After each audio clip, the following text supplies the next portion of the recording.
గండిపేట చెరువు కలుషితంపై ఎన్టీవీ కథనాలకు స్పందించారు పోలీసులు. గండిపేట చెరువులో సెప్టిక్ ట్యాంక్ వ్యర్థాలను కలిపిన ఇద్దరిని అరెస్ట్ చేశారు. సెప్టిక్ ట్యాంకులను కొందరు ప్రైవేటు వ్యక్తులు తాగే నీళ్లలో పారబోస్తున్నారు.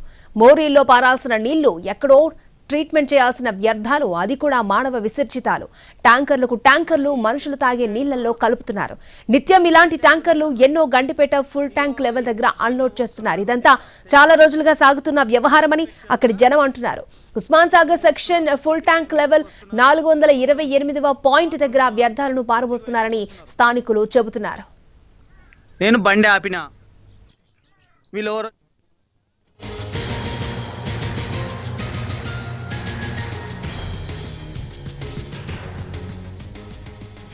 గండిపేట చెరువు కలుషితంపై ఎన్టీవీ కథనాలకు స్పందించారు పోలీసులు.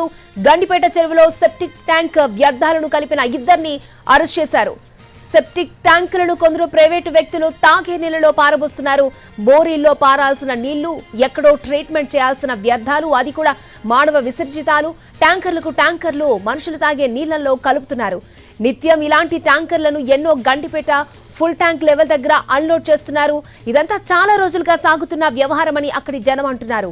Osman Sagar section full tank level 428 point దగ్గర వ్యర్థాలను పారబోస్తున్నారని స్థానికులు చెబుతున్నారు.